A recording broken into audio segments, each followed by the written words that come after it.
it's the weirdest thing. If you would have said to me 10 years ago that the country that prints the most first will have the most stable currency, and in fact have an increasing currency, I would call you crazy. I think a lot of people would call you crazy.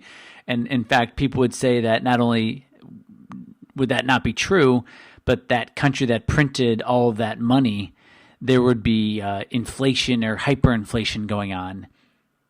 But definitely there would not be deflation or stable pricing or a increasing currency happening or an appreciating currency happening. No way. It would be the country that had sound, that didn't have the money printing presses cranking. It would be the one that had a sound money approach. That's the country that would have the strongest currency and would have the best stock market. But here we are, and that's actually not the case.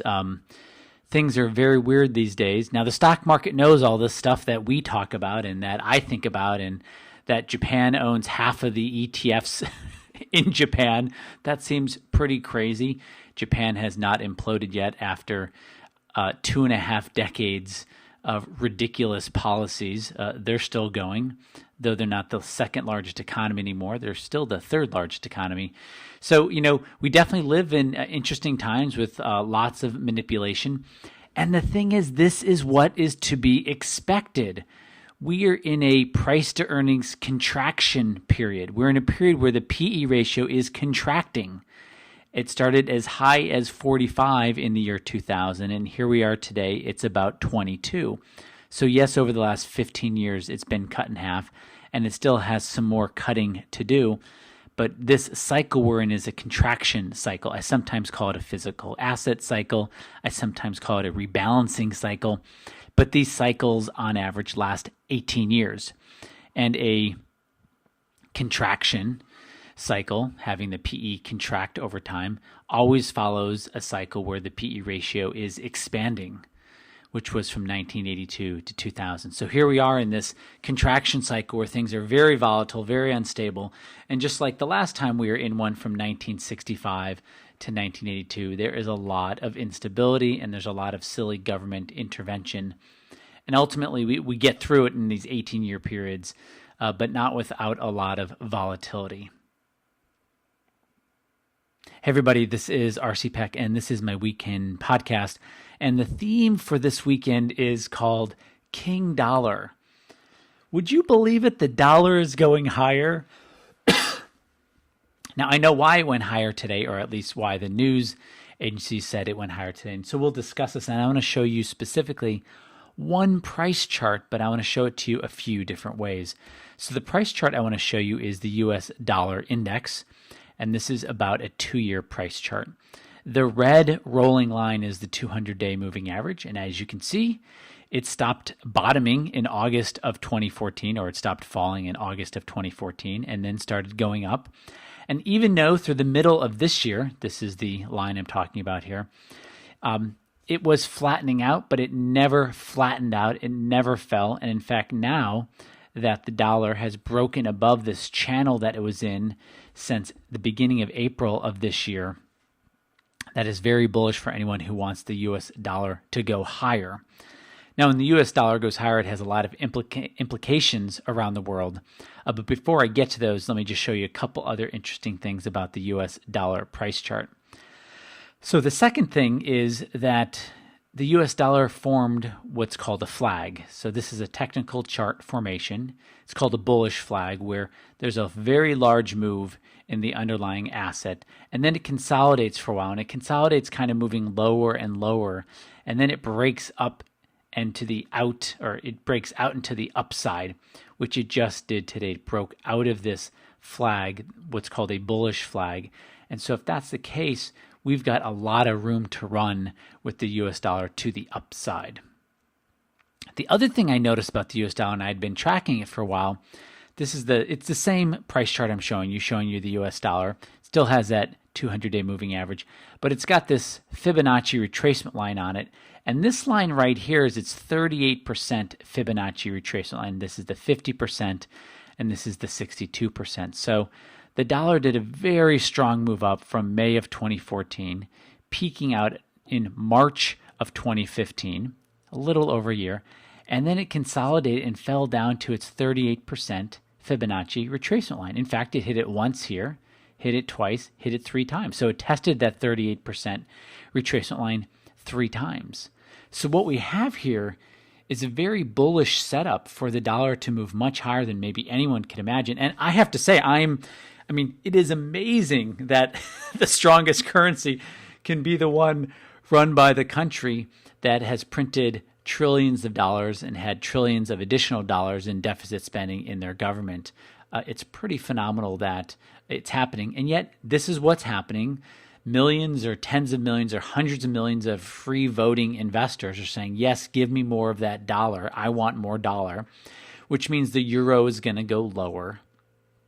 The yuan is going to go higher. And this is interesting. The yuan is going to go higher. Yes, that can help them, but meaning they can buy more commodities with it. But do they need to buy more commodities? My guess is they don't want a stronger currency. They want a weaker currency. They can buy more exports, but all the things that China exports to the world are going to be more expensive.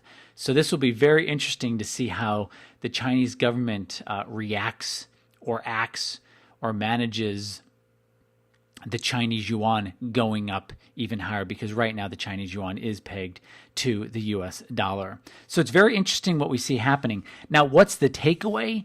And there's a couple takeaways that are really important that I want you to get, and I blocked them together.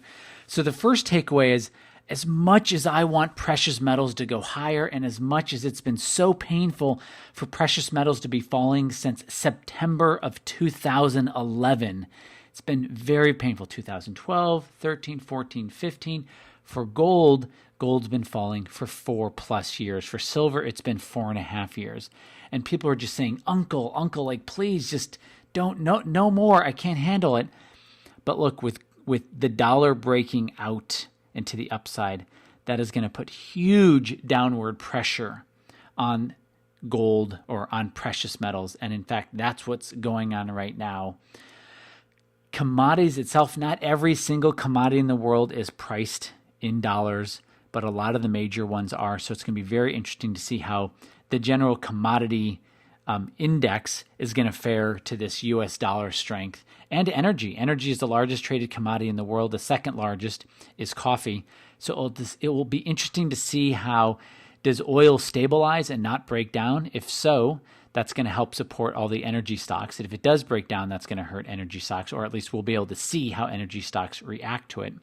But commodities are going to have a tendency to want to go lower, which is amazing because pretty much all commodities have been in a downtrend for 4 to 4.5 years. Bonds, the actual price of bonds are going to fall because the yield is going to go up, because people are saying, hey, wait a second. Yields going higher, we got to get ready for this. If yields are going higher, maybe they should be higher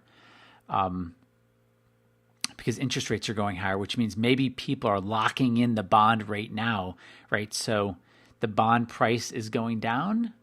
Is China selling? Is China getting out of a lot of their bonds? Because remember, China owns an incredible amount of U.S. bonds. So they could be selling into this, would be pushing that down, which would be pushing yields up. But the problem is, if you bought bonds before, with the price going down, that might hurt you. But right now, the price of bonds, based on this news, is going down.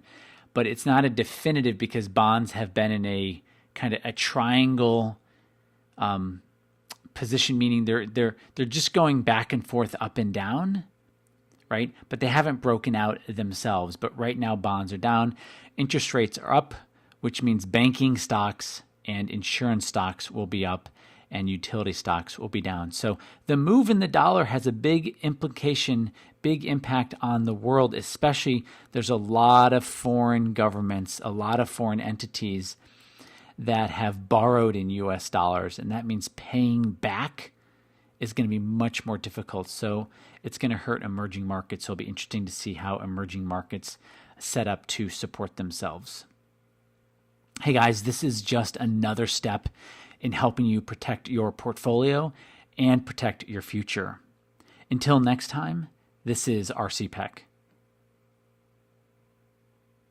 Thanks everybody for being in my world and being with me. Most people I hear, they get their coffee or their tea ready on Saturday morning and they get a little bit of dose of my view from the price charts, what's happening for the week. Thank you so much for being in my world. If you have not watched the diversification myth training yet, you owe it to yourself to do it. There's so much misinformation out there about the best ways to grow and protect money, and it's worth your time. Though I am biased, but the amount of research I've done with it, it's worth your time to just see like what other myths are out there that actually aren't true. And you can get access to that. There's a couple emails that I've sent out over the last week. So if you haven't clicked and checked it out, you may want to do that now. Thanks again for being in my world, and I look forward to connecting with you soon. Take care.